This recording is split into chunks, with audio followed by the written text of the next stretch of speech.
কবি বীরেন্দ্র চট্টোপাধ্যায়ের একটি কবিতা, বক্তৃতা বাবু।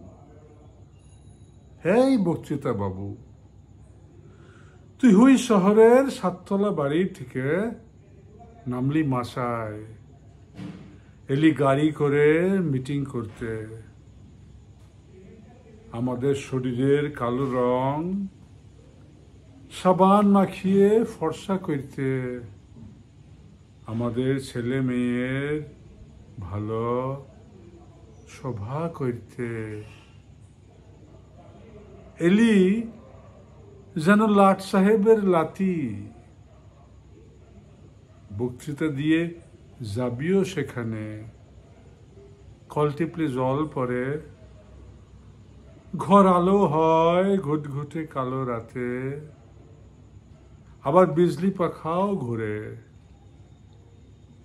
বক্তৃতা দিয়ে তোর শরীরে যদি ঘাম লাগে তোর, বক্তৃতা বাবু, তুই বড় ভালো ছেলে।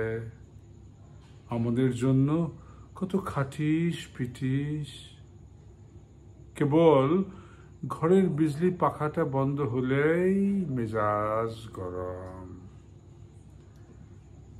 জলকে বরফ করার যন্ত্র সেটাও বিকল। তুই না রাজার বেটা, রেশনে চাল ছেড়ে দিয়ে খাস বাসমতি চাল। তবু আমাদের জন্য রাতে ঘুমোস না তুই, আহারে সোনার বাবু।